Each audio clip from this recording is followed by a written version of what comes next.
Ya, selanjutnya saya akan menjelaskan materi consistent deformation. Ini adalah salah satu cara untuk menyelesaikan konstruksi statis tak tentu. Ya, kita mulai. Tahap penyelesaiannya adalah kalau sudah mendapatkan suatu konstruksi statis tak tentu seperti ini, jepit A dan roll di B, langkah yang harus saudara jalankan adalah menjadikan statis tertentu dengan menghilangkan gaya kelebihan. Jadi, menjadikan statis tertentu dulu dengan menghilangkan gaya kelebihan. Jadi, bisa dijadikan jepit bebas dengan menghilangkan VB, bisa dijadikan sendi roll dengan menghilangkan MA. Jadi bisa dijadikan jepit bebas dengan menghilangkan VB, bisa dijadikan sendi roll dengan menghilangkan MA. Tetapi saran saya, kalau ada peletakan jepitnya, lebih baik dijadikan jepit bebas saja daripada dijadikan sendi roll, karena cara pengerjaannya menjadi lebih mudah. Kemudian langkah yang berikutnya adalah menghitung besar deformasi akibat beban luar yang bekerja. Menghitung besar deformasi akibat beban luar yang bekerja. Jadi kalau gaya kelebihan yang dihilangkan adalah V, yang dihitung adalah delta V. Kalau gaya kelebihannya adalah H, yang dihitung adalah delta H. Kalau gaya kelebihannya adalah M, berarti yang dihitung adalah theta. Selanjutnya, di tempat di mana gaya kelebihan saudara hilangkan, saudara bebankan beban unit. Dicari juga deformasinya. Tapi jangan lupa beban luar tidak dipakai lagi. Jadi yang dipakai hanya beban unit. Kalau gaya kelebihannya V, saudara hitung delta V. Kalau gaya kelebihannya H, saudara hitung del H. Ya. Kalau gaya kelebihannya V yang dihitung ada del V. Kalau gaya kelebihannya H yang dihitung del H. Kalau gaya kelebihannya M yang dihitung adalah V. Dari hasil deformasi akibat beban luar maupun akibat beban unit, saudara menentukan persamaan consistent deformation-nya untuk mendapatkan besar gaya kelebihan yang tadi saudara hilangkan.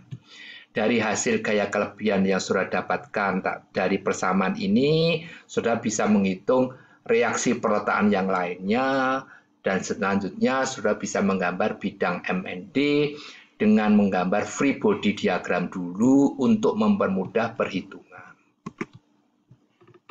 Ya, seperti ini rinciannya, contohnya ini ada A bebas, B roll, dan C jepit, diberi beban merata di AB. Jadi jadikan dulu statis tertentu seperti ini, yang dihilangkan adalah VB. Yang dihilangkan adalah VB, saudara mencari delta VB. Kemudian di tempat di mana gaya kelebihan dibebankan, yang di tempat di mana gaya kelebihan yang dihilangkan tadi, dibebankan VB sama dengan 1. Saudara menghitung del VBB. Penurunan vertikal di B akibat beban sama dengan 1 di B. Kalau del VBC berarti penurunan vertikal di B akibat beban sama dengan 1 di C. Dari perhitungan deformasi ini dan ini, saudara bisa menghitung persamaan consistent deformation-nya. Delta VB ditambah VB kali del VBB sama dengan 0, berarti VB-nya dapat saudara hitung. VB-nya dapat saudara hitung. Kalau VB-nya sudah dihitung, berarti otomatis VC-nya bisa dihitung, otomatis MC-nya bisa dihitung, otomatis sudah bisa gambar free body diagramnya, dan selanjutnya gambar bidang M dan D bisa saudara gambar. Nah, ini contoh soalnya. Ini A bebas, B roll, C jepit, bebannya 4 ton hanya di A. Ya. Kemudian dijadikan jepit bebas dengan membuang gaya kelebihan di B, roll B, berarti gaya kelebihannya dibuang dari VB, berarti gambar jepit bebas 4 ton di A, dicari delta VB. Kemudian karena roll B dibuang atau gaya kelebihannya VB, berarti pada titik B dibebankan VB sama dengan 1. saudara mencari del VBB. Gambar ini untuk mencari delta VB, gambar ini untuk mencari del VBB. Saudara lihat di sini, AB 0 sampai 2, min 4X, M besarnya, M kecilnya 0, tidak ada beban di sini.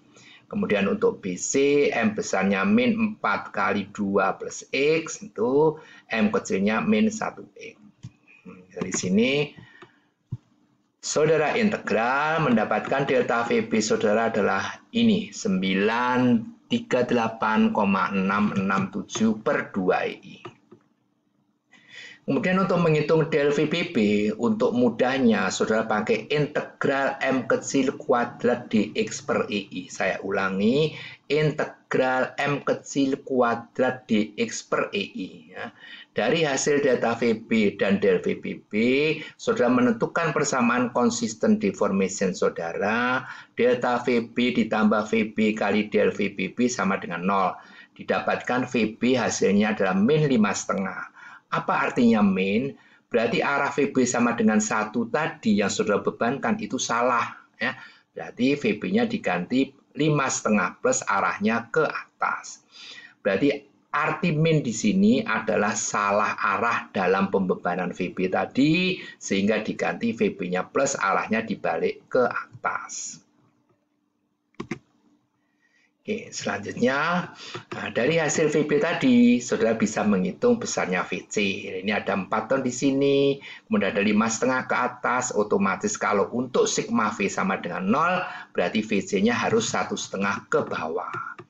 Untuk menghitung MC, reaksi momen di C, kita pakai sigma MC sama dengan 0, MC dimisahkan searah jarum jam, berarti plus MC, min 4 kali 10, plus 5,5 kali 8, ini plus 5,5 kali 8 sama dengan 0, MC-nya ketemu min 4.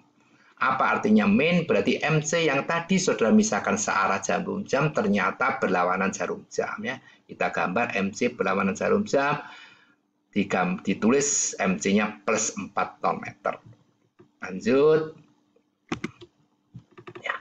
Ini untuk menggambar bidang D. Ya. Ini kita free body, berarti dilepasi. Kita free body berarti dilepasi di sini. Jadi ini AB, ini BC ya, dilepasi sehingga timbul gaya dalam. AB timbul momen sebesar 8 ton meter. Dari mana asalnya? 4 kali 2, arahnya kan begini. Berarti reaksinya harus begini. Ya, oke. Terus ini 4 ton ke bawah, supaya setimbang ini harus 4 ton ke atas. VB tadi ketemu 5,5, berarti kalau ini 4 ton ke atas, ini harus 1,5 ton ke atas.